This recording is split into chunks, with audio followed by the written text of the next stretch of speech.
Үлкен бала всегда жертва дей ма? Бірінші бала едім деп шығып кете берейін.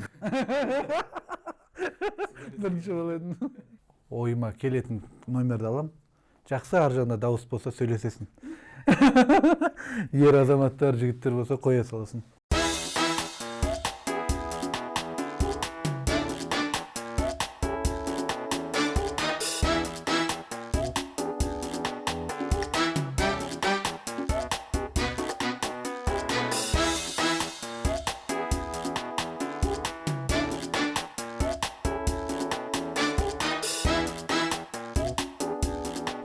Ал құрметті әріптестер, қадірлі қонақтар, қош келдіңіздер. Құрметті біздің қадірлі меймандарымыз. Бүгінгі тақырыбымыз ортаға тасталатын бала тәрбиесі. Соның ішінде біз балаларға, үлкендер, ата-анасы қаншалықты үлгі өнеге бола аламыз. Осы жайында бастап әңгімемізді өрбітсек, одан кейін бала тәрбиесі енді бала психологиясы деген өте үлкен әлем. Оған енді бір есік ретінде осы тақырыппен кіріп, ары қарай сол ойымызды, ары қарай әңгімемізді өрбіте отырсақ. Бір кітапта оқып отырғанымда бір ғұлама жазыпты, данышпан өткен ғасырда өмір сүрген. Балаға үлгі ең бірінші өзінің ата-анасы дейді. Қызыңызға қараңызшы, қызыңыз тура шешесі емес пе, тура шашын тарауы, сөйлеуі, жүрген жүрісі, сөйлеуіндегі қимыл қозғалысы тура анасын елестетіп тұрған жоқ па дейді. Ал ана ұлыңызға қараңызшы, тура ойнағаны, күлгені, жүріс тұрысы, мінез құлқы бәрі сіздің кішкентай күніңіздегі бала кезіңіздің бір көшірмесі емес пе дейді. Сондықтан сіз балаға тәлім тәрбие берем деп көп басыңызды қатырмай, о баланың алдында неғұрлым кемшіліктеріңізді аз көрсетуге тырысып, және өзіңізді тек жақсы қырларыңыздан танытсаңыздар, жақсы әке болсаңыз, жақсы ана болсаңыз, балаларыңызға ол үлкен тәлім тәрбиенің көзі бастауы деп сондай ой айтқан екен. Осы жайында өздеріңіздің ойларыңызды айтып отырсаңыздар. Дұрыс айтасыз ағай. Мысалы, бір үйдің құндылықтары, мысалы, баламызға бергіміз келген құндылықтар болсын, басқа болсын, тәлім тәрбиеміз болсын, сөзге қарағанда бала күнделікті өмірде сол құндылықтарды бойына сіңдіріп отырады екен. Мысалы, анасы мен әкесі не нәрсеге көп қуанады, бала соған қатты мән береді екен. Не нәрсеге қатты қобалжиды, немесе қайғырады деген сияқты. Демек, бала сол нәрсеге қатты қуанған уақытта сол жанұя үшін ол нәрсенің өте маңызды екенін көрсетеді. Мысал, қарапайым мысалмен ақша дейік, қазіргі проблема немесе бір жаңағы адамдардың қуанышына да қайғысына да себеп болып отырған ақша мәселесі бар ғой. Сол да мысалы біз қаншалықты өзіміздің эмоциямызды ақша жоқ кезде қаншалықты үйде әкесі мен анасының бір кикілжің жаңағы ұрыс керіске тап болатынын балалар бойына сіңіріп өседі екен. Ол да бала үшін бір құнды нәрсе болып табылады. Сондықтан үйдегі жалпы болып жатқан жағдай, біздің көңіл күйіміз, мән беретін нәрселеріміз баланың бойына күн сайын сіңіріліп отырады екен. Сағат сайын десек болады. Өзіміз байқамаймыз, бірақ сол нәрсе баланың бойына бір тәлім тәрбие болып жаңағы құйылып отырады екен. Сөзге қарағанда біздің іс-қимылымыз, көңіл күйіміз үйдегі. Дұрыс айтасыз, кешегі ағаларымыз Омар Жәлел аға айтқандай, бала тәрбиелеу деген келіспейтін едім. Негізі адам өзін тәрбиелеумен айналысса, сол дұрысырақ деп айтқандай. Жалпы бала арманнан жаралады дейді ғой аға. Бала арманнан жаралған бала жалпы ол топқа кіретін отты бала болып, энергиясы мол, ер болып туылады деген да. Арманнан жаралған бала. Керемет. Сол кезде оның бойында эгоизм болмайды, бір сөзбен айтқанда. Және оны тәрбиелеу оңай да. Әке-шеше ханым айтқандай, кез келген нәрсе болады, отбасы болғаннан кейін баласының көзінше анасына жаңағы замечание дейді ғой, ескертулерді соны баласының көзінше айтпаған дұрыс екен. Оны қазіргі дәлелдеп жатыр, діндегі затты осы өмірмен ұштастырып психологтар барлығы соны қазір ғылыми тұрғыда дәлелдеп жатыр да. Бұрын оның бәрі бізге сказка сияқты болатын да, жаңағы үйтпе сөйтпе неге жаман болады дейді, ол бір ақ сөз. дұрыс емес дейді болды, бірақ себебін білмейді. Сосын кейін ең меңзең болып жүретін едік та. Қазір кез келген затты, діндегі айтылған затты дінмен, одан кейін ғылыммен, одан кейін өзіміздің дәстүрмен түсіндіретін деңгейге келдік та. Сол себепті қазір өте дұрыс айтасыз. Балаға мүлдем ұрыспай қоюға болмайды. Пайғамбарымыз айтты ғой, 7 жасқа дейін патшаңдай сыйла, 7 жастан кәмелетке толғанға дейін құлыңдай жұмса, кәмелеттен арғандай досыңдай сырлас деді. Тек осы функцияны жүйелі түрде қолдансақ, пайдалансақ, біздің өз немізді мәремізге жетеміз деп ойлаймын. Дұрыс айтасыз. Арманнан жаратылды деген шынымен керемет айтылған. Себебі баланың тәрбиесі қай кезден басталады деген сұраққа баланың тәрбиесі сен жарыңды таңдағаннан басталады дейді. Жарыңды таңдағанда шынымен бір арман, қиял, андай керемет өмір сүреміз деген адамның ішінде бір сондай жақсы сезімдер болады ғой. Сол арманнан жаратылды деген, демек біз сол кезде баламыздың бірінші тәрбиесін бастадық деген сөз. Себебі қыздың тәрбиесі қай кезде басталады деген кезде қызды қалаумен басталады екен. Сен ол құрсағыңа жаңағы қыз біткен, бала біткеннен бастап сен қуанып сол баланы күтуің керек екен, армандауың керек екен. Сол кезде баланың ішіндегі жаңағы генетикалық тұрғыда мен басқаларға керекпін, мен армандайды, мені жақсы көреді, мені күтеді деген сезіммен туылады екен. Ол да керемет, шынымен арманнан басталады екен баланың тәрбиесі. Қазір балаға өкінішке орай, енді барлығы емес, әрине басым көпшілігі салмақ ретінде қарайды екенбіз да. Туылып қойғаннан кейін енді асырау керек деген сияқты. Эгоистік көзқарас, жаңағы өзім балам, өзім білем, қалай тәрбиелесем де деген ұғым өте басым да.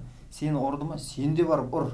Сен теп неге үндемей тұрсың деген сияқты нәрселермен мен өте көп көрем. Өзіміздің жаңағы үйдің алаңында да, көшеде де, парктерде де осындай нәрселер жиі кездесіп жатады. Өте өкінішті нәрсе. Жаңағыдай да бала арманнан жаратылды дедік қой. Біз салмақ ретінде қараймыз оны. Ертеңімнің болашағы, ертең елдің баласы деген сияқты үлкен ұғым жоқ та бізде қазірге. Бұл қайдан келді дейді да. Бұл біздің отаршылық болды ғой. Бізді құлдық санап орыстардың несіне кірген кезде қазақтың ең бірінші біздің талғамды тартып алыпты да, идеологиялық тұрғыдан. Сонда баяғыда біз жақсы мен жаманды ажырататын кез болған екен де. Былай айтқанда адамның сана сезімімен сөйлескенде, мысалы біреу кішкене таяздау болса енді адам әртүрлі ғой. Оған солай қарайтын болғанда адам таниды да. Оған ештеңені дәлелдеп, фактімен көрсетудің қажеті жоқ, түсінбейді ол. Бұл жақсы жаман деп тұр ғой. Жаман деген сөз, жақсы деген сөз, жаңа Омар Жәлел аға айтқандай, бұл элита деді да. Жаман деген сөз бұл элита емес. Болды. Бірақ ауыз сөз да. Сонда жақсылар бір-бірін жарты былай айтқанда бір жартыған сөзден түсінгенде бір-бірін бірден ұққанда жаңағыдай қоя салайық деген сияқты, мысалы жамандарды бірден таныған деген сияқты. Сол кезде бізде талғам мықты болған дейді. Орыстар келіп біз құлдық санаға, бізді кәдімгі құлдың несіне кіргізген кезде ашаршылық болды, қанша революция болды. Сол кезде біздегі ата-бабаларымыз осы нәрседен айырылды. Ендігі ешқандай топқа кірмей қойып, бастысы көз алдында қарайып аман жүрсең болды деген деңгейге келгенде ата-аналар. Ол енді қазір жарамайды дейді. Қазір талғам өте мықты. Дүниеге отты бала келу керек, энергиясы мықты, елді басқаратын лидерлер тәрбиелеу керек деп отыр да. Ол арманнан жаратылады деп отыр да жаңағы. Сол үшін біз өзімізді бірінші тәрбиелеу керекпіз. Мысалы Шыраз бауырым бойдақ қой, Бойдақ. Мен қазір үшеуміз жабылып тұрып айтсақ болады. Өте көп. Жақсы жар таңдауына, бір жақсы тәжірибе жинауына болады, бала тәрбиелеуіне де. Алла бұйыртса, рас. Сондықтан адам өзін тәрбиелеп, өзінің нәпсісін кәдімгідей игере алатындай деңгейге жеткен кезде ол түк емес, ары қарай. Мысалы жаңағы нәрселерде ханым айтып отыр ғой, ер адам жаңағы анасы мен әкесінен бала қарап отырады. Сен шекерді алып, қант шайыңа салып қозғағанын анау қайталайды, соны жасы бірге толмаған. Демек ол бәрін қабылдап алады. Ұлыңызға да мысалы жаңағы қыздың көзінше ұрсу, сонда ол ертең көріп өседі. Қызға деген құрметі қандай, мәдениет деңгейі, өркениет дегеніне, қыздарға қалай жентльмендік көрсету керек, оларға қалай оның әлсіз жаратылыс екенін ұғынып, оған қорған біле бола білу керек. Бағана айтып жатсыз ғой, ол сондай жүкті мойнына алған кезде біз одан үміт күтеді екенбіз. Қазір қандай жаңағы телефонға кіріп кеткен рационалды ілімді суға ақылды алып жатыр, тек мидікі, жүрек жоқ та, пустой да. Кім Санжар Керімбай деген ағам бар да, ағамыз, сол кісінің дәл осыған қатысты өте көп қиссашы кісі ғой, көп нелері бар да. Сол кісі айтады да, Өзбекстанда бір оқиғаны айтады. Мұғалім указкамен жаңағы қызға тиіскен үшін 9-шы сыныпта оқитын баланың басынан ұрған ғой, басынан ба қолынан ба, ертесіне асылып өліп қалыпты да бала. Намыстанған, жылаған, неғылған, мектепке келе алмайтын біліп. Сонда өзінің оқиғасын айтады да Санжар аға. Мен 9-шы сыныпта бірдеңе атсам деп бір қыздың көзін шығарып ала жаздадым дейді да. Содан да сыммен ба бірдеңе ойнаған ғой деймін. Содан ол кезде указкасы мынандай дейді. Сені былай істесе жақсы ма деп басымнан ұрды дейді да. Былай отырғызып қойды. Бүкіл 30 баланың көзінше, қыз баланың көзінше. Сонда басым мынандай толқын болды дейді. Кішкентай ше. Сонда менің ішімдегі арман, ана указка менің арманыма жете алмайды дейді да. Өткізген жоқ дейді. Мен ештеңе болмағанда ертең өмір сүремін. Неге менде ішімде арман бар дейді да. Мен ертеңнің болашағымын. Ертең мен бүйтем, елге көмектесем деген үлкен арман тұр дейді да. Жаңағыдай бос, көк жүрек жоқ дейді да. Сол сияқты нәрсе, соны бізге қатты сіңіріп, балаға сол істеу керек сияқты.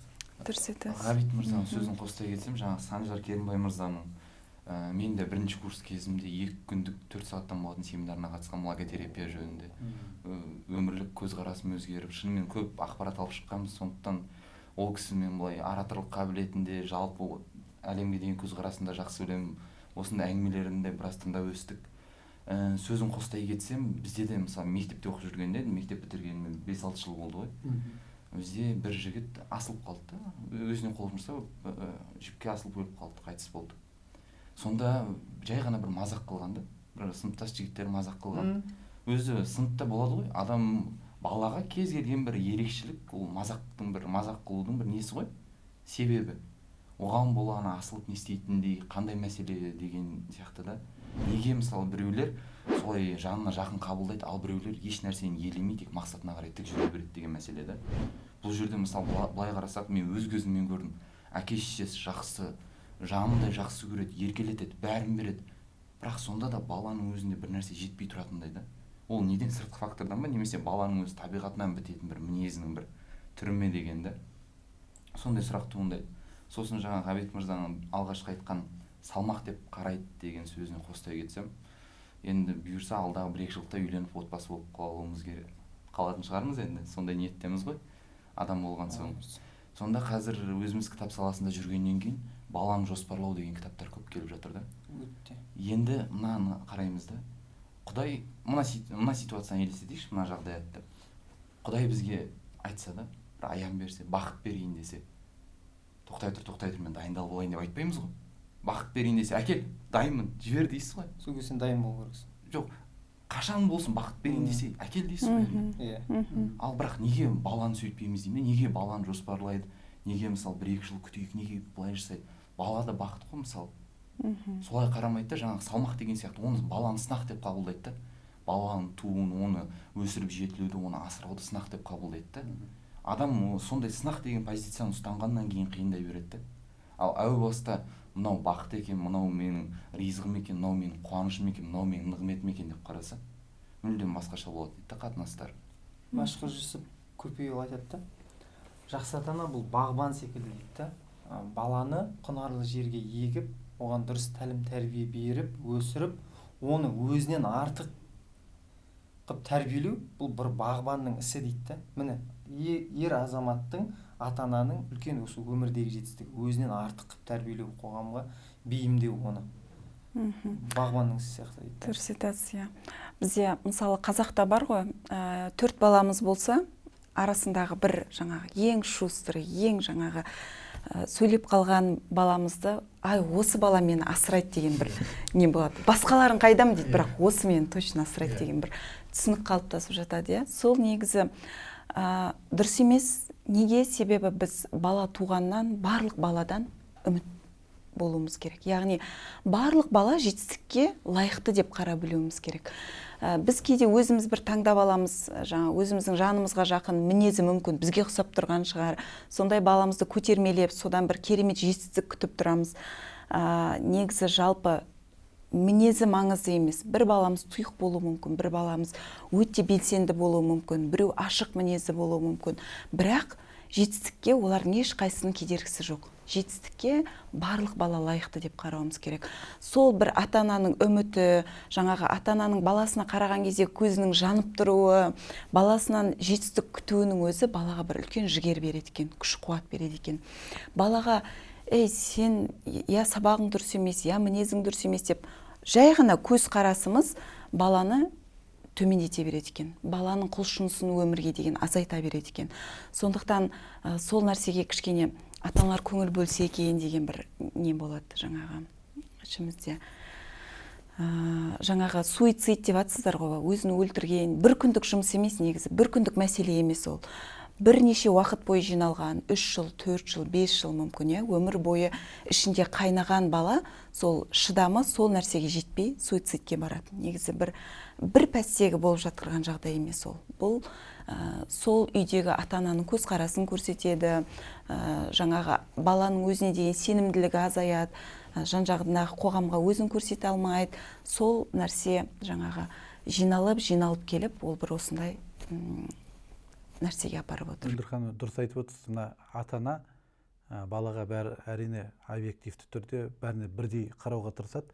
Бірақ біздің қазақтың отбасында, психологиясында мынау ананың баласы, атасының баласы, оған сөйлемеміз керек. Мынау менің өзім балам, менің қызым, ол жалғыз қызым, оған ешкім бетіне қарсы келмеңдер, ол менің қызым деп бөліп аламыз.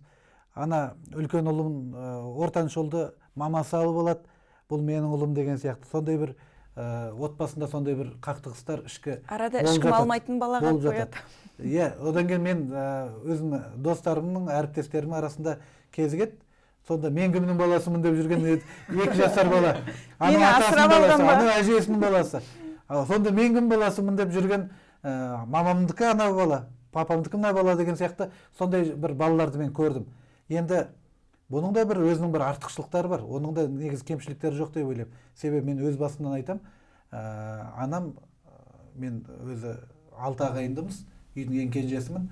Осы балам менің қызметкер болады, елге танымал тұлға болады. Сондықтан бұған ешкім ренжітпесін, бұл саят айтқаны заң болсын. Кім оны ренжітеді, мені ренжіткенде деп бүкіл ағаларымның, апайларымның көзінше сөйтіп айтқанын өзім кішкентай кезімнен талай көрдім. Сөйтіп бір ой келді. Демек, шешем менің болашағымнан осындай үміті бар екен. Мен неге сол үмітін ақтамасқа деген сондай бір оймен өстім да. Енді оны ақыл тайыз біреу болғанда мен істегенім дұрыс, істемесем де дұрыс, соның барлығы менікі дұрыс деген мүмкін оймен кетермеді. Ол мен үйде бір тәлім тәрбиенің жақсы болғанның арқасында мен осындай бір жақсылыққа пайдалана білген шығар. Ағаларымның, апайларымның маған түсінушілікпен қарағаны, әкемнің оған жаңағы қолдау көрсеткені шешеме. Ал енді әке есімен деген жақында бізде бір кітаптың тұсаукесері болды, кітап ал дүкенінде. Деп өзінің кітап ал дүкенін бәрі жарнамалап қояды дейді. Сөйтіп кітап алдағы шыққан кітаптың ішінде психолог жазып отыр, әке есімен деп. Өмірімде мен әкемнен көп нәрсе үйрендім дейді. Біз жаңа үлгі болған дегеннен шығады ғой. Әкем маған осы қызымнан бір нәрсе шығады. Осы қызым менің керемет мұғалім болады деген кезде сол мұғалімдік жолды таңдап, психологияны таңдадым дейді. Қазір сол әкемнің арманының барлығын мен сол орындауға тырыстым. Әкем сол кезде көз алдына елестеткен нәрсесін барлығы міне орындалды дейді. Мен мұғалім болып жүріп, кітап жаздым дейді бәрібір. Тренингтер аштым дейді. Халыққа міне танымал болып жатырмын дейді. Сөйтіп, бала тәрбиесінде де өзімнің балаларымды тәрбиелеуде де жақсы жетістіктерге жетіп жатырмын дейді. Сөйтіп, әкемнің маған қойған планкасын мен солған жету үшін солай қызмет еттім дейді. Ал мен неге әкеме жақын болдым дейді. Мен шешем де жақсы адам ғой. Сонда әкемнің маған менің қызым өмірде сондай жетістікке жету керек, тұлға болу керек деп үйреткендігі дейді. Ал ол айтады, біздің енді өмір сүргенімізде бізде ешкім әке-шешеміз сен тұлға боласың деп дамытып үйреткен жоқ қой. Психологқа апармақ түгіл, өздері психологтың кім екенін білген жоқ. Ал қазіргі тәрбиенің бір артықшылығы, біз психологтармен осылай әңгімелесе аламыз, ақылдаса аламыз. Мен өзім мінекей қанша тәжірибем болса да бірнеше психологтың алдына бардым, әйелімен бардым, баламды бөлек алып бардым. Оны бөлек әңгімелескеннен кейін психологтың кеңесімен біз оны 1-2 айлық баламды курсқа қатыстырудың арқасында осы қоғамға тезірек бейімделуін үйреттік. Ол басқа балалармен бірден сөйлесіп кете алмаса, осы курсқа қатысудың арқасында 2 айлық. Ол бірден балалармен адың кім деп бірден сөйлесіп, өзінің ойыншығын беріп, аналық балалармен тез қарым-қатынас жасап ойнап кететін болды. Ал ол бұл заманда өте қажет қабілет деп ойлап тұр. Себебі балалардың барлығы телефонға байланғанда, тіпті бір үйдің балалары бір-бірімен сөйлеспейтін заманда басқа балалармен тіл тауып, бірден ойнап кету өте үлкен қасиет. Біз сол балалардың психологына бару арқылы баланың бойындағы осы қасиетті дамыта білдік. Мүмкін біз үйде ғана оны тәрбиелеген барысында ол бәрібір сөйтіп ашылмас па еді. Сондықтан бала психологында мен айтқым келгені осы өмірімізде өте қажетті бір бөлікше болып кеткені деп айтқым келеді. Али Радиаллахуанхтың сөзі бар екен, балаңызды өзің заманына сай тәрбиелеңіз дейді. Өзіңіздің заманыңызды баланың заманына айта бермеңіз дейді. Яғни бізде бар ғой, біздің уақытымызда бүйткен. Бізге сондай еді деп, иә, бізге сөйткен едік, біз сондай болған едік деген секілді. Заман мүлдем басқа. Баланың тәрбиесінде біз көбінесе өзіміз байқамай, бұрынғы жаңағы ата-бабалардан үйренген әдеттерімізді, сондай қылықтарымызды, жаңағы сол сөздерді автоматты түрде баламызға жеткізуге тырысып отырамыз. Негізі балалар қазір мүлдем басқа. Заман басқа, мынау жаңағы коронавирустың алып келген өзінің жаңаша жаңағы онлайн сабақ болсын, басқа болсын, мына гигиена болсын, маска тағып, біздің өзімізге оның барлығы басқа яғни. Бірақ балалар үшін мүлдем басқа. Сондықтан баланы өзінің технология заманына сай қылып өсіру керек. Сондықтан да психологтармен қарым-қатынас, дұрыс айтасыз, жақсы деп ойлаймын. Себебі заманауи балаға заманауи тәрбие бере алу үшін оның маңызы зор. Бізге өте максималды түрде қазір кез келген атаға білімді болу керек. Кез келген атаға барлық жағынан, спорт жағынан, желі жағынан. Мен жақында бір досым, мен Инстаграм ұнамайды, маған керек емес дейді. TikTok мүлдем білмейді TikTokты. Инстаграм ашпаған, мен уақытымды алады, мен сен дұрыс емес деп ойлаймын дедім. Неге? Өйткені сен балалар шағаң кішкентай, олар соны біледі. Ертең өскен кезде ол қазір содан нәр алып жатыр Инстаграм, TikToктан. Сен одан хабарсыз болатын болсаң, сен оны ертең түсінбейсің. Балаңмен сенде мәміле бұзылады. Неге сен оны түсінбейсің? Өзіңнің уақытыңдағы, заманыңдағы затыңды былай айтқанда пихать ете бересің да. Бізде ондай мүлдем қазір келмейді. Мен мынандай нәрсеге шешім қабылдадым да, қазір қандай нәрсе келеді? Reels деген шықты, мысалы TikTokты, мысалы қатарда соны бәрінен хабардар ата-ана болу керек. Маңызды емес, жасың 70-80 де болса да. Өйткені сен ертең ананың терминдер шығып жатыр жаңадан, біз түсінбейтін терминдер. Оны ата-анамызға айтсақ мүлдем түсінбейді ол кісілер. Біз әрең түсінеміз, оны кішкентайлар біледі да. Сондықтан бізге максималды түрде желіге де жаңа айтып жатырмыз ғой, телефонға оны уақытымен беру керек. Оны бермей қойсаң, бір кездер болады, өз тәуелсіздігін алады сенен бала. Сол кезде түк көрмегендік пайда болады да. Ол ұрына бастайды. Мынандай бар екен ғой, мынандай бар екен ғой деген сияқты. Ауылдан қалаға келіп бұзылған жастар сияқты. Оның ішінде бұзылатыны бар, бұзылмайтыны бар да. Сонда алай түк көрмегендік нәрсеге ұрынып қалмас үшін бәрін аз-аздан дәмдетіп, таныстырып отыру керек екенбіз. Телефон ба?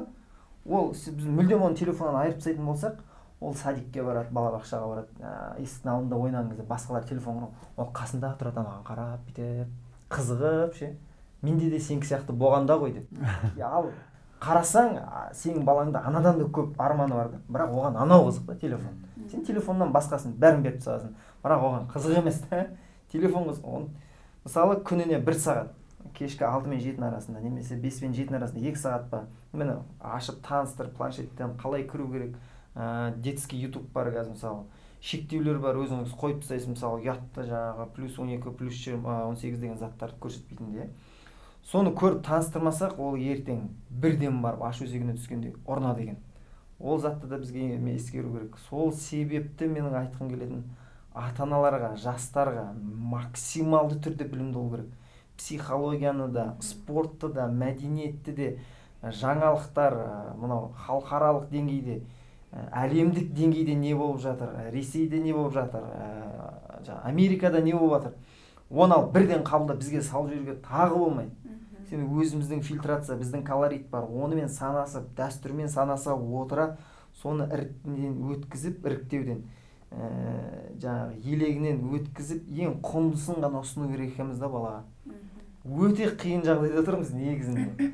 Бірден бала алып алса, оған дым қызық қылмай қалады жағдай болды. Ода бәрі бар.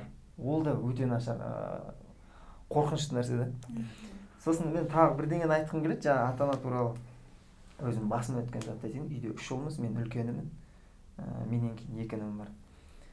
Әке-шешем кішкентайымыздан ең кенжемізге айтатын. Мен енді әке-шешем ештеңе не айтып отқан жоқпын. Жалпы бізге абай болу керек деген өзім ұққан дүниемді, енді қаншалықты мен рас, оны білмеймін. Сен бізді асырайсың. Сен біздің қолда тұрасың. Қара шаңырақта сен ие боласың. Айта берді. Сол миымызға сіңгендіктен мен және менен кейінгі інім өзімізге ыңғайлы әйел тапқанбыз да. И мен өзім ойлаймын да, қазір келіншегім, менен кейінгі інім, енді екінші інімнің қолында, то есть екінші ініміз әке-шешеммен тұрады да. Ең кенжеміз үйленбеген бойда. Сонда екінші інім ана үйде келін әлі бейім емес та үйге. Ренжісіп қалыпты, екеуміз үйге барып енді ақылым немді айтып отырмын, мен түсіндіріп отырмын да. Бізге осылай түсіндірген, сен дұрыс түсін, сен жаман келін емессің. Әңгіме ода емес, әңгіме мен өзім түйген затым, мен екеуміз бөлек шығатын кездегі өмірдегі арманды қалыптастырғанбыз да. Өйткені әке-шешеміз миға жаңағы кішкентайға құйылды. Ал кішкентай ол қазір онша махаббатқа қызықпайды. Ол романтик емес. Ол үйді ойлайды, әулетті ойлайды, түсінесіз ба? Ол автоматты түрде ертең сондай келін алып келеді. Сол кезде әке-шешем қол ұзарған максималды түрде зарад деп ойлаймын да. Мен әйеліме де айтамын да. Сен тұра алмайсың деймін да, менің әке-шешем. Қазір ғой, әрине ол қыдырып барған кезде ең жақсы келін сен ғой, бөлек сен бірге тұратын болсаң, айтады ғой, адам жақсы дос екенін қалай тыңдайсың, жақсы адам екенін сапарға шыққанда белгілі болады деген сияқты. Сен бірінші өмір сүріп көр, 1 жыл көреміз қандай ене, қандай ата көретініңді, олардың қандай капризіне қаншалықты сен төзе алады екенсің. Ол жаман деген сөз емес. Мен өзім солай қалыптастырғанмын да өз өмірімді. Мен мектеп бітіргеннен Алматыға келдім. Алматыда осы жерде өстім, небір ортадан көрдім. И мен бөлекпін да, өз алдына бөлек мемлекетпін. Әке-шешемді ойлаймын әлбетте, мен ояққа қаншама көмек жіберем, басқа жіберем, материалдық тұрғыдан, мораль тұрғыдан да мен жүрегім сол жақта тұрады. Бірақ өзім бөлек өмір сүремін да. Сонда мен өзім ұққан затым анам айтамын да, көрдіңіз бе? Абайлап сөйлеу керек деп ойладым да өзім ішімнен. Сондықтан қазір балаларға бірдей қарау керек. Тағы бір айта кететін зат, қоғамда бойдақ қыздар өте көп. Бұрынғыша айтқанда кәрі қыздар. Баяғыда 20 жастағы қыз кәрі қыз деп айтылған екен да. Кейін 90-дан бері қарай 25 жастағы қыз кәрі қыз болғанда, қазір 30 жастағы бойдақ қыздар кәрі болып көрінбейді. Өйткені заманның талабы солай да. Сонда неге ата-ана қызға сен бізді асырайсың деген көзбен көп қарайды екен. Өте дұрыс емес нәрсе да. Қызды жұбайлық өмірге дайындау керек. Сен қонақсың, сен кетесің деген. Ол кетесің дегенде біздікі емессің деген затпен оны ренжітіп алмау керек. Қазір ренжігіштер де көп екен. Сен бізден құтыла алмай жүрсің, мен енді сәл отырып қалғанға сөйтіп ренжиді екен де енді. Сонда керісінше айтады да, біз инвестицияны қызға құя береміз дейді, нәзік. Еркекке, ұл балаға 2 қолға 1 күрек, ол әйтеуір өмір сүре алады. Еркек қой, ол күші бар, несі бар, физикалық тұрғыдан да ол мүмкіншілік көп ол. Қыз бала ол қорғансыз, әлсіз жаратылысы мысалы да, нәзік. Ол кез келген жерден сынып қалуы, ренжітіп қоюы мүмкін мысалы деген сияқты. Ол кешкі 9-10-нан кейін мүлдем даже үйден шыға алмайды да ол мысалы. Ер бала таңға шейін жүре алады. Ол былай айтқанда түсінік дұрыс та ондай көзқарас. Сонда ұл балаға біз керісінше көбірек инвестиция құю керек екенбіз. Көбірек білімді қылу, соны шетелде оқытсақ та ең мықты университет. Ал қызды да оқыту керек. Бірақ оны көбіне жұбайлық өмірге бейімдеу керек екенбіз да.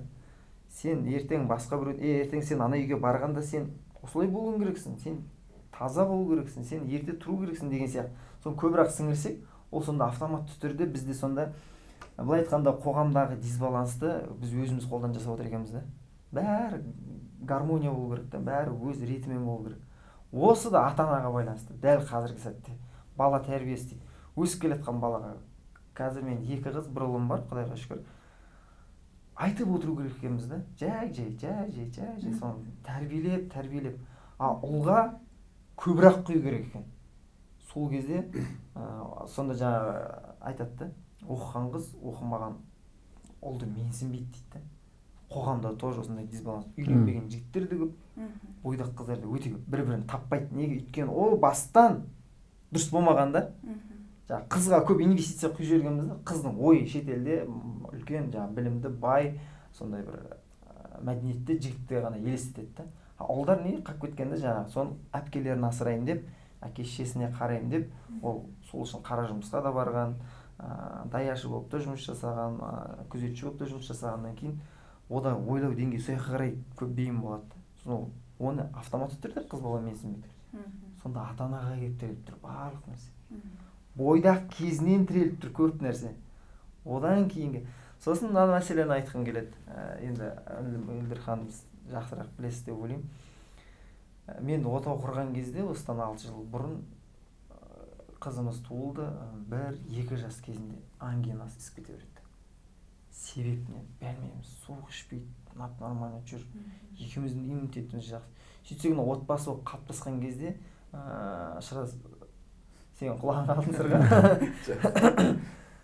кикілжің көп болады. Ол қалай болады? Міндетті емес былай бет жыртысу, ұрыс, жаңағы қатты бір-біріңе айқайлап сөйлемес. Реніш көп болады. Түсініспеушілік. Ол балаға әсер етеді. Wi-Fi-да сенің ренжіп шай ішіп отқан кезде үндемей отқаның өзін бала сіңіре береді, губка сияқты деді ғой жаңағы. Сіңіре береді. Сонда ол тырысып отырады екен да, оған ангинасы істеді екен ғой. Біз ара қатынасымызды қалай жақсарттық? Шүкір Аллаға, балалар сап дейді. Аттай болды, активный бола бастады. Жаңағы мүлдем гиперактивный болып кетті да. Ауырған жоқ. Қазір бар ғой, шүкір, мороженое де бере береміз. Сальдон біз мысалы сок ішіп отырсақ бере береміз, аз-аздан болсын, 1 жастағы, 2 жастағы. Өйткені ол нормальный бала. Өйткені біз ұрсатын болсақ, стоп, кейінгі откладывать ететін болдық. Қоя тұр. Давай, бала-шаға отыр. Біз қазір қанша жерден адамда нәпсі мықты ғой, ренжісіп қазірде бүйтіп отқанымен баланы жоғарыға қоятын болсаң, ананың көзінше мүлдем сөйлемей. Кеттік шығып кетейік, паркке барайық, неге барайық. Сол шығып кеткен арада көп нәрсе ойланып, уже адам трезвый состояниеде ананы түсіндіре алады екенсің да. Ашу үстінде ештеңені айтуға мүлдем болмайды. Біріншіден өзімізге зиян, ара қатынасымызды ұзартамыз. Екіншіден баланы кішкентай кезінен кәдімгідей болашағына балта шауып отыр екенбіз ғой. Ол ертең агрессивный болып өсетін содан екен.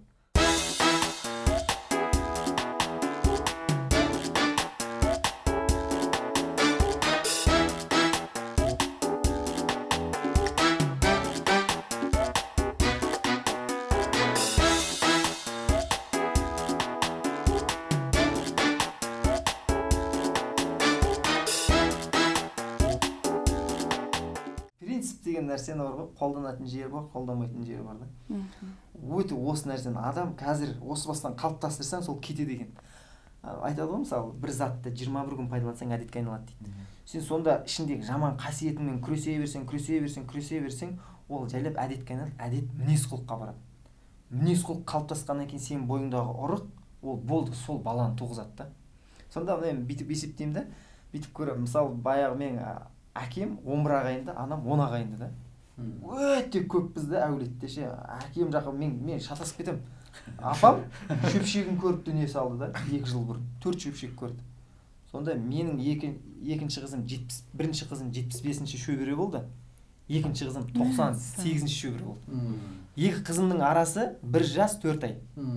1 жас 4 айдың ішінде есіңіз 25 шөбере дүниеге келген. Бұл деген пирамида сияқты екен да. Кете береді екен. Ар жағынан бау беріп болсын деп айтып жүрмін. Неге бала туылды? Нағашы жағында сонда 10 адам да. Сонда мен айтқым келген зерттеймін ғой бүйтіп қарап.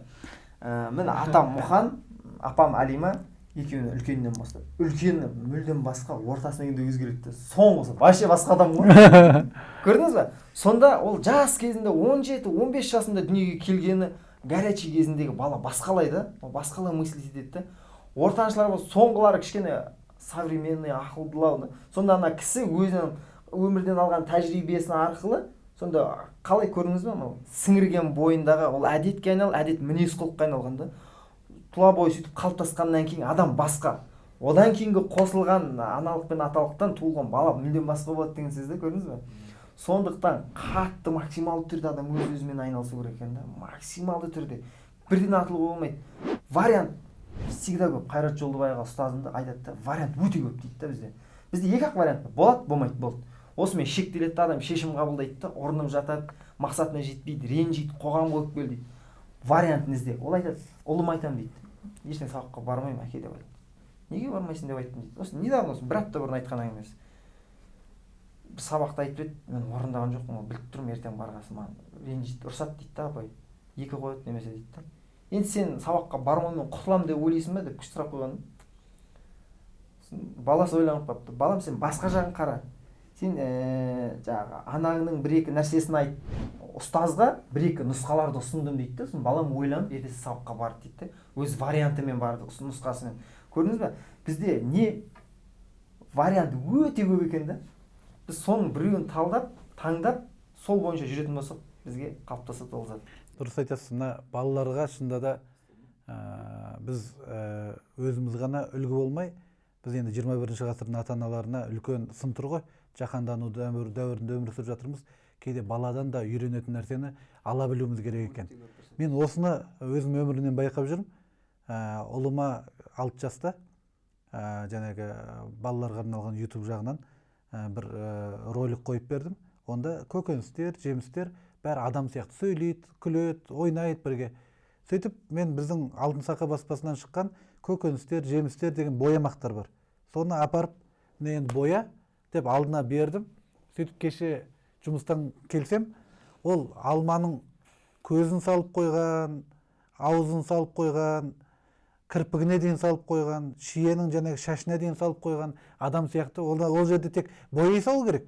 Бірақ ананы бояп қана қоймай, оны бала тірі екенін сезініп, оған бір жаңағы бір керемет оған көзқараспен қарап, соны сезініп, көзін аузына дейін салып, сөйтіп қойып отыр. Демек, ой келді маған. Мен енді кейде өмірде алманы бүйтіп столға қоя саласын тарс еткізіп, ол жаны бар алма ғой. Баланың көзінше анандай болып тұрған алманы мен қайтып оған мә лақтырып жей сал деп оған қалай лақтырам енді. Сөйтіп өзімді кішкене тәрбиелеп жатқан жайым бар. Енді бір дүкеннен таппай қалған, дүкендердің бәрін аралап таппай қойдық бір ойыншықты. Бірақ ол дүкендегілер айтты, анандай базарға барсаңыз, ол тұр ол жерде, барып аласыз деді. Сөйтіп енді жұмыс бастымыз ғой. Балам айттым, ертең мен әкеп берем деп. Кеше жұмыстан 9-ға қарай ма, кешке шаршап келсем, сөйтіп, жүр далаға ойнайықшы дейді маған. Бірден келе салсымен. Мен шаршап тұрмын балам десем, сен дейді базарға ана ойыншықты алып, содан шаршап кеп тұрсың ғой дейді. Мен бірақ оны ұмытып кеткем. Алуға, жұмысқа бір кіргеннен кейін базарда бекер қалған ғой кеше. Бірақ соны бала жаман ойламай өзіне не істеп тұр да, сен бүгін базарға барып ойыншық сатып алғандықтан шаршап тұрсың ғой, бүгін жарайды сен далаға шықпай қойсаң болады дейді. Енді мен айттым, балам осындай кеше ала алмадым, енді бүгінгі міндетті де алам деп үйден сөйтіп шыққан жайым бар. Сонда бала біздің мұқият болуымызға әсер етіп жатыр. Бала біздің бала сияқты сезінуімізге, біздің өле бастаған жүрегіміздегі бір қасиеттердің ашылуына ол да әсер етіп жатқан жайы бар. Сондықтан біз соған сай болуымыз қажет. Иә, дұрыс айтасыз. Осы кезде бір нәрсе айтып кетейінші, көрермендерге, жастарға, біздің ата-аналарға көріп отқан. Бізде қоғамда мынандай мәселе бар да, әке шешенің айтқаны әрдайым дұрыс деген үлкен бір мәселе бар да, бір жаңсақ пікір да ол. Әрдайым дұрыс болмайды да әке шешенің айтқаны. Себебі әке шешеміз де адам. Ары кетсе бізден көрген бір 20 жыл алда шығар, бірақ олар да адам. Сондай мәселеде бізде мысалы өз қатарымда көрдім, мамандықты әке шешесінің айтқанымен таңдаған. Жаңағы тақырыбымыз енді бала тәрбиесі ғой. Бала тәрбиесінің мақсаты жетілген, толық тұлғаны тәрбиелеу ғой. Ақырғы дұрыс адам шығару бала тәрбиесінің мәселесі. Енді сонда көп ата-аналар балаға өзінің пікірін, несін тықпалай береді. Сонда мен мысалы мамандық таңдағанда филологияны таңдаймын дедім де. Не істейсің, не бар, экономикаға бар, ананы таңда, мынаны таңда, тілде нең бар деп. Қыздардың жұмысы дейді ғой бізде филологияны. Жоқ, соған барам дедім де, қателессем өзім білем. Ертең қателессем де сіздерді кінәламаймын дедім де. Таңдаған өзім, қателікті өзім көтере аламын. Ал егер сіздер айтқан тастап қателескен болып шықсам, ол кезде ішімде өкпе қалады дедім де. Мәселе сода біз мына қағиданы жаттап алу керек та, әке шеше бізге не керегін білмейді, әке шеше бізге не қауіпсіз екенін біледі. Олар бізді барынша қауіпсіз жерде ұстағысы келеді, бір нәрсе болып қалмасыншы, тыныш жүрсінші деп. Мамам, менің 1 жас кіші інім бар өзімнен. Ол енді ештеңемен шаруасы жоқ. Спорт, жұмыс, танымалдық, еш нәрсе қызық емес та оған. Жазу, әдебиет қызық емес. Анам да айтады, не істейсің, осының бәрі не керек, кітап жазып, оның бәрі не істейсің, ол ауылдағы мектепке келе берсе, тыныш сабағын беріп жүре бер дейді. Анама сол қауіпті да, көз алдында жүріп, жанында жүріп, мына жерде өзі білетін жұмыста жүргенім ол кісіге ыңғайлы. Бірақ мен жеке тұлғам, менің арман мақсатым бар, менің мұратым бар. Өзімнің Құдай бойыма берген әлеуетім бар да, менің сол ашу мына өмірімнің міндеті, мәні. Соны түсіну керек та. Ол бала әке шешенің арманын орындайтын құрал емес, бала инвестиция емес. Бала өзі ашылу керек бір сыйлыққа толы бір құты ғой. Ол шуаққа толы құты да. Оны сырттан жаруға болмайды. Өзі іштен жарып шығу керек та бала. Әкенің көмегімен бүйтіп ұрып жаруға болмайды да. Жұмыртқаны сырттан жарса өледі ғой. Ол өзі пісіп жетілу керек та, көбелек сияқты. Бала да сондай. Оған тек біз жетілуіне қажет нәрсені беруіміз керек та. Ары қарай өзі тесіп, жарқырап, қанатын кеңге жайып самғау керек. Осыған кішкене қоса кетейін. Жалпы баланың болмысымен қабылдау деген. Баланы бір кітап секілді елестетіп көріңіз дейді да. Ең бір киелі кітап, мүмкін Құран кітабы болар, иә. Кітапты біз жалпы ашып оқитын кезде, мен мына кітаптың қателерін шығарамын деген ниетпен оқымайды екен ешкім. Кітапты ашып оқыған кезде мен осыны үйренем, білім алам, меңгерем деп оқиды. Сондай ниетпен. Бала да дәл сол секілді дейді. Дүниеге келген кезде бала бір кітап секілді ең бірінші баланың болмысын тануға тырысуын керек дейді. 2 жасқа дейін баланы тануға тырысуымыз керек. Мінезі қандай, не жақсы көреді, не жақсы көрмейді деген секілді. Және бірнеше уақыттан кейін кітапты жақсы көргеннен кейін, кітапты түсінгеннен кейін, мынаның авторы кім деп қараймыз ғой кітапты, иә? Мына керемет жазылған ғой мына кітап деген. Сөйтіп, оның авторына шығамыз дейді. Оның авторын да жақсы көре бастаймыз дейді. Сөйтіп, ол кітап бізге киелі болады, керемет бір жерге қойып қоямыз, немесе басқа біреуге оқуына мұрша береміз дейді. Бала да дәл сол секілді баланы үйренеміз, меңгереміз, жаңағы қалай дүниеге келген болмысын зерттейміз ең алдымен. Одан кейінгі этап 2 жастан 7 жасқа дейін үлгі болу. Бұл да Құранда 2-ші сүре солай келеді екен. Не дейді? Басқаларға үлгі болу. Пайғамбарымызға солай айтылған. Бұл да баланың 7 жасқа дейін біз балаға үлгі ретінде барлық нәрсені көрсетуіміз керек екен.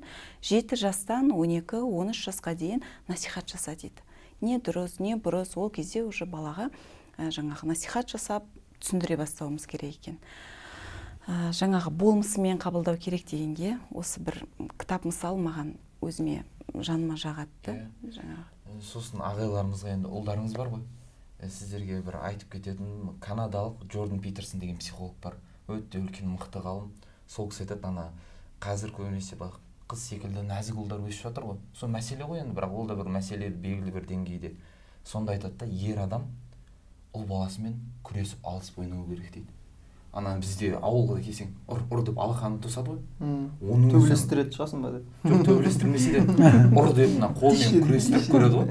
Жеңші қолын жеңші деп. Оны біз жай ойын деп бір көреміз ғой. Бірақ негізі үлкен психологиялық мәні бар екен.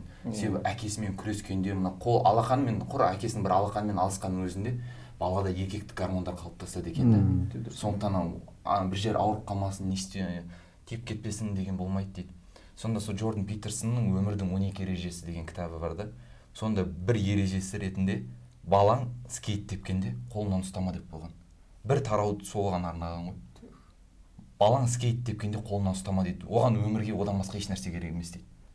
Сен қарап тұр, оған ол өзі қатты зардап шекпейтінін білсін, соны біліп тұрып тәуекел етсін дейді. Қандай скейтпен енді өліп қалу ықтималы аз ғой, скейт теуіп бара жатыр. Бірақ құлап қалуы мүмкін, бірақ өлмейді да. Сол секілді сондай дәрежеде оған бақылап, қолдап, қорғап жүру керек дейді да. Қатты әлпештесең қателесесің, қатты алыстап кетсең тағы қателесесің. Сондықтан ортаны ұстау керек дейді да. Шында да мына көп ата-аналар опық жеп жататында баланы қатты әлпештегеннен. Кейде өзіміз бір балаға қатты көңіл бөлгеніміз сол екен деп балаға ненің зиян, ненің пайдалы екенін білмей қалатын кездеріміз де болады ғой. Сондай кездерде біз әрине қатты абай болуымыз қажет. Қатты әлпештеген балалар мысалы өмірде ертең қиындық болған кездерде сынып кетіп жатады, немесе бір үлкен өмірге араласқан кезде өзінің орнын таба алмай қалып жатады. Себебі ол отбасында оны көрмеген, сыртқа шығып көрмеген, және үйінде ұрыс керіс көрмеген, немесе телефоннан алыс болып мүлде сол тәрбиені көрмеген. Соны көргеннен кейін енді амал жоқ. Бәрібір ол басқа ортаға барған кезде, басқа қоғамға барған кезде сондай нәрсемен бетпе-бетке келеді. Ол бәрібір жалғыз қалып көреді, ол аш болып көреді, ол жатақханада бәрібір тұратын уақыт болып қалады. Көпшілікпен араласу керек болады. Бірнеше бөлмеде бірнеше адаммен жұмыс істеу керек болады. Сондай кезде ол сол проблемалары өте үлкен проблема болып, содан балалар стресс алып жатады. Сондықтан балаларыңды өздерін жоқ кезге қарай тәрбиелеңдер деген рас сөз екен. Аквариум секілді ғой, баланы аквариумдағыдай тәрбиелейміз, бірақ өмір теңіз болып жатады. Мен мына Шыраздың несін айтамын да, өте дұрыс әңгіме. Бұл екінші, үшінші кезектегі істелінетін дүние деп түсіндім. Неге? Мен мына нәрсені қатты ұқтым. Тамақтану деген. Біз осыны да әсіресе әйел қауымына, әйел затқа, ер адамдар мән бере бермейді. Түздің адамы келеді, кетеді. Әйел адам әсіресе мына питанияға қатты мән беру керек екен. Дәл қазіргі уақытта ГМО-ның көп кезінде, химикаттың көп кезінде бала мысалы қазір біз білмейміз, бізде ешқандай лабораториялар жоқ. Ол болғанның өзінде оны қаншалықты шығарып жатыр, шығармай жатыр. Мынау Марат Сәрсенбаев деген ағамыз бар. Халал мен харам сертификатын бізге енгізіп, 2005 жылдары Малайзияның стандартын бізге өзіміздікін қосып алып келген кісі. Осы кісімен бір сұхбаттас бола алмай жүрмін, бірақ лекцияларын бәрін тыңдадым, оқыдым. Сол кісі айтады да, біз құр етке ғана тіреміз дейді. Халал харам шошқамен немен ғана есептейміз дейді. Қойдың еті, сиырдың еті, шошқаның еті. Жоқ, біз тәттілерде де бар. Адам құр ет жемейді ғой, басқа да сулар бар, тәтті сулары бар, мысалы шоколадтар бар, оларға не үшін, не нәрсені қосады. Біз осыны қадағалап, тамақтандырмайынша сапалы тамақпен бағанағы этапты айту бесполезно болады екен. Айтпай, неге өйткені біз сонымен қалыптастырып қойдық тәнге. Гормондарды бұзып жіберетін небір арамзаттар бар екен. Сен оны қанша жерін еркек қыл, әскерге жібер, оны нені көрсетті. Ол бәрі нәзік тізесіне тиіп жүре береді деген. Сондықтан мысалы жаңағы әкеңнен сұра, әкең білет, әкеңнің рұқсатын ал, әкең жаңағы ренжімесін, әкеңнен таяқ жейсің деген сияқты осы нәрсе ұнайды да маған. Баяғы қалыптасқан заттан осы нәрсе қатты ұнайды. Сонда ер адам, қыз бала болсын, үйде еркегін өте жаңағы идеал қылып көреді, соның бойындағы көп нәрсені сіңіреді.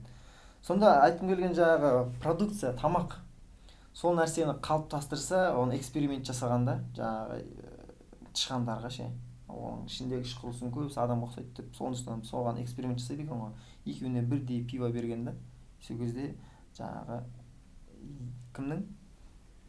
Еркек крысаның бойындағы әйелдік гормон тез дамып кетеді. Көрдіңіз, ол әйел адамдарды керек қылмайды, мен өзім-ақ жүре беремін деген мағына болады. Сонда неше түрлі пиводағы дрожждар, аштықлар, химикаттар. Ол зат енді қазір тек қана спиртнойда емес, спиртной қазір трендте емес, ешкім ішпейді, жастар құдайға шүкір. Бірақ бізге басқа жағынан кіріп жатыр. Тәтті арқылы, су арқылы, чипсы арқылы. Өйткені неге оған да шошқаның генін қосып жатыр. Не үшін шошқаның генін қосады дегенде, ол гидролизге ұшырамайды, ерімегендіктен ол форманы содержать еткен товарный вид күшті болады деген. Оған қойдың майын қосатын болса, ол бір күнде соқпа деген да. Товарный вид болмасын, ешкім өтпейді, сатылымға шықпайды, шыққанда алмайды. Шошқаның майы тырсиып тұра береді деген. Ал неге шошқаны жемейміз деген кезде, шошқаның хромосомы адамға жақын. 40 болса ондай, адамдікі 42 болса онда 40. Қой, сиыр, жылқылардікі 5 пен 3-тің арасында. Сонда сол үшін доңыз етін жемейтін себебі сол екен да. Бізге максималды түрде осы жағынан да білімді болу керек. Анатомия жағынан да білімді болу керек, дәрігерлік жағынан да. Сол кезде осы қалыптасқаннан кейін, жаңағы Шыраз айтқан өте дұрыс. осылай поэтапный келеді екен. Сосын мен тағы да өзім ұсынғым келеді да жоғары жақтағы кісілерге де әскерді бізде күшейтсе, сол жақта жағдайды жақсартса и міндеттесе де. Осман империясында бір Баязид па осы жаңағы кім атын ұмытып қалдым, бір кісі Абдулхамид айтады да, сол өте осындай идеологияны қалыптастырды дейді. Әскерге барған жігіттер сол кезде соны модаға, трендке айландырған ғой. Әскерге бармаса қыздар қарамайды екен. Сол үшін мен әскерге қашан барам деп беттіре салып әскерге асыққан болған. Әскер десең ерлердің коллективін көресің, тәртіпті көресің, таяқты көресің, жақсылықты көресің, қулықты бәрін үйренесің. Ең бастысы күштілікті үйренесің. Миың соған қарай жұмыс жасай бастайды, қай жерде қалай пайдалан. Сол кезде мына қоғамға келген кезде саған семишек сияқты көрінеді. Мен өз басымнан өткен әскерден келгенде мен мейрамханаларда ән айтып жұмыс жасаймын да. Әскерден келеді вагон рух қонғандай. Ешкімдігі алдында не көрмейді ғой дейді. Любоймен төбелесем деп тұрады алар ше. Сондай күшті. Осыны бізге дұрыс жағына пайдалану керек та, енді көрдіңіз бе? Жақсы жаққа бағыттау. Жақсы. Сол кезде бізге жаңағы ЛГБТ-дің да, жаңағы Google-дің ештеңе келмейді екен. Былай қарасақ, дисбалансты өзіміз қолдан жасап отырық. Осыны рет-ретімен бәрін тың орын-орнына қоятын болса, бәрі бітеп жүреді деп отырады екен бар ғой, өз қалпымен ше. Шын мәнінде бала тәрбиесі енді өте ауқымды тақырып қой. Мына жағынан кішкене талқылап жатырмыз. Жалпы жаңа Ғабит ағайдың сөзіне біраз нәрсе қосқым келді негізі. Уақытымыз да шектеулі, бірақ шынымен үйдегі ұрыс керісі жаңа ойымда қалып отыр. Өте актуалды нәрсе ғой, тақырып қой қазіргі. Үйдегі ұрыс керістің балаға әсері өте үлкен. Жаңа сіз айтып жатырсыз, сыртқа шығып кетіп, эмоциямызды көрсетіп. Шынымен ол өте дұрыс. Біз үлкен адам ретінде, саналы адам ретінде үйдегі эмоцияларымызды балаға көрсетпей, балаға ол өте ауыр екен. Себебі бала ата-анасыз ешкім, баланың ешқандай жаңағы артында ешкімі жоқ. Үлкен бір асқар тау деп жатамыз ғой. Сол мысалы бұзылған кезде, үйдегі кикілжің ұрыс керіс болған кезде бала ешкімсіз қалған сияқты сезінеді екен өзін. Оның салдары өте көп. Екіншісі, бала әкесі мен анасын әрдайым аңду барысында болады екен. Настроениесі қандай, әкем бүгін тағы мазасыз сияқты, мамам мына ыдысты тағы да тарсылдатып жатыр, екеу ұрсып қалды ма екен, не болып қалды екен, екеу айырылысып кетеді ме екен, біз далада қалады ма екенбіз деген секілді, немесе барлығына мен кінәлімін осы деген секілді баланың іші алай-дүлей екен сол уақытта. Мен бала психологы ретінде бұл жағдайды өте жақсы түсінемін, және баланың сол кездегі ішіндегі жаңағы болып жатқан процесстер, балаға алып келіп жатырған соның кедергісін жаңағы түсінуге тырысамын, және соның салдарымен маған келіп жаңағы мұңын шағатын балалар өте көп. Ол қазір мүмкін білінбейді кішкентай кезінде, мүмкін бала ішінде тыйып жүреді, бірақ ол жас жеткіншектік жасқа келген кезде үлкен кері әсерін беріп жатады балаларға. Мен үйленбеймін болашақта, жанұялы болғым келмейді деген секілді жаңағы ЛГБТ деп жатырмыз, соның жаңағы кесірі осындай болып келіп жатады екен. Және бала өзін ұмытып, әрдайым басқаның өмірімен айналысуды үйренеді. Себебі өмір бойы әкесі мен анасын аңдып өткен. Сондықтан құрметті ата-аналар, ұрыс керісіміз болсын, өзіміздің эмоцияларымыз болсын, оның барлығы осы тақырыбымыздың атына сай әркім өзін тәрбиелеумен басталады екен. Жаңағы ойымызды жаңағы ойланбай айта салу, немесе еркелікпен жасайтын қылықтарымыз, оның барлығы баланың бойына үлкен бір тәлім тәрбие болып сіңіп жатқан әрдайым біз ескеріп отыруымыз керек екен. Дұрыс айтасыз. Бана менің екінші қызым тырнағын тістей береді. Психосоматиканы ашсақ, бұзықта өте бұзық екінші қызым. Енді кез келген ұлды ұрып жығады. Садикте де бәрін жылатып жібереді. Сол анау бұзықтық көп жасайды, оған ескерту көп айтамыз да. Бүйтпе, сөйтпе, сондықтан анау ішіндегі гиперактивный да, супер мега гиперактивный да, анау сыймайды да. Үлкеніміз нәзік. Екіншісін ұл болмай қалған деп айтамын да, әттең да. Сөйтсе ана тырнағын не үшін тістейді десек, ана ішіндегі энергия тасып, қайқа жұмсарын білмей, қазір маған ұрсады. Ұрсып қоя ма деп өзін жейді екен ғой. Энергия көптігіне. Уайым ғой, ана іште тревога. Ұрсып қоймай ма, неғып қоймай ма деп ішіндегі жаңағы тревогасын. Сондықтан түсіне бастадық. Спортқа, тағы да басқа нәрсе, тасын қолы босамайтын заттарға жібере беру керек екен. Қолын босатпау керек. Қолын босаттың ба бірдеңені бүлдіреді. Ана жаққа шығып өрмелеп кетеді. Бірдеңені қиратады. Ұрыс естіп жатады анасынан. Энергиясын жұмсату керек басқа. Жұмсататын орында вот жаңа айтып отырсыз ғой, ата-ана бағбан секілді әр баланы қалай қай жаққа бейімдеу керектігін білу, психолог болу керек. Мамандығын да өзіне таңдата білу керек, өзінің ақылын айта білу керек, өзіне шешім қабылдатып үйрету керек. И және ата-ана максималды түрде білімді болу керек. Максималды түрде. Әйтпесе құрдымға кетеміз. Бүгін енді өз басым Шыразға қатты қуанып отырмын.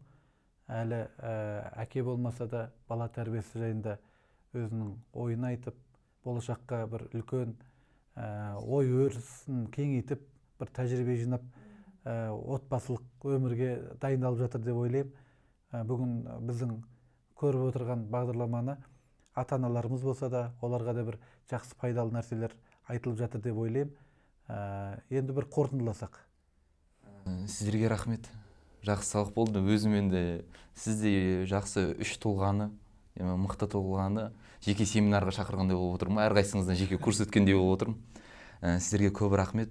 Енді өз тарапымнан көрермендерге, ата-аналарға қоса кететінім, балаға тек нан емес, мән беріңіздер. Бала сол мәнге ұмтылып, кемел тұлғаға айналсын. Баланың мақсаты, баланың міндеті, миссиясы сіздің көңіліңізден шығу емес, сізге ұнау емес, адамға ұнау емес, бақытты болу. Соны ұмытпайық. Баламызды бақытты қылатын әрекет істесек, сол сүзгі арқылы әрекет ететін болсақ, бәрі жақсы болады деп үміттенемін. Бұйырса өзім ата-ана болсам, солай жасаймын деп ойлаймын. Керемет. Мен бір қоса салайын, тағы біріне. Жалпы балаға мақсат қоя білуіміз керек екен. Себебі бала өзі мақсат қоя алмайды. Көп нәрсе сол біздің мақсатымызға байланысты. Мысалы, екі адамды ойлап қарасақ, екеуі де бірдей ақша табады, бірақ біреуі тапқан ақшасын мүмкін мешітке береді, жетімдерге береді, иә. Енді ойлап қарасақ, екі адамның арасынан қайсысының энергиясы көбірек деп ойлайсыз? Күш қуаты көбірек. Әрине басқаға көмектескен адамның. Себебі оның мақсаты жоғары. Оның мақсаты басқаларға көмек беру, басқаларға жан бітіру, иә. Дәл сол секілді баламыздың алдына дұрыс мақсаттар қоя берсек, соған байланысты ішімізден энергия шығады екен. Сол алдымызға қойған мақсатымызға байланысты баланың ішінде күш қуаты, өмірге деген құлшынысы пайда болады екен. Ал ол мақсатты қоятын ата-аналар екен. Сіздерге көп рахмет. Осындай ойларыңызды келіп бөліскендеріңізге, отбасында осындай үлгілі әке болыңыздар, өнегелі ана болыңыздар. Бәрімізді осы қоғамның гүлденуіне, өзіміздің отбасымыздағы жағдайды жақсарту арқылы, балаларды тәрбиелеу арқылы бәріміз осы үлес қосуымызды жассын. Бүгінгі енді 21 ғасырда біз осы мүмкіндіктердің барлығын пайдалануымыз қажет. Түрлі тренингтер болып жатыр, семинарлар, курстар болып жатыр. Біз іздегіміз келген кітаптардың барлығы шығып жатыр. Және өзіміздің қазақ тілінде де ол қолжетімді болып жатыр. Осы қазақтың қоғамы барлық жағынан дамыса, біз өркендеген, өскен, дамыған ел боламыз деп ойлаймын. Отан өз отбасынан басталады деп бекер айтпайды ғой. Сондықтан әрқайсымыз өзіміздің отбасымызға абай болып, бүкіл махаббатымызды, сүйіспеншілігімізді бала-шағамызға арнап, сол арқылы қоғамның да, осы дәуірдің де, ғасырдың да гүлденуіне, бір алтын ғасырға айналуына үлес қосайық деген бір ой айтқым келеді. Еңбектеріңізге табыс тілейміз, жұмыстарыңызда жемісті болыңыздар. Ең бастысы мықты денсаулық тілеймін. Балаларымыз біздің үміттерімізді ақтайтын бір азамат болсын, бір тұлғаға айналсын. Соларға үлгі көрсететін біз өзіміз сай болайық.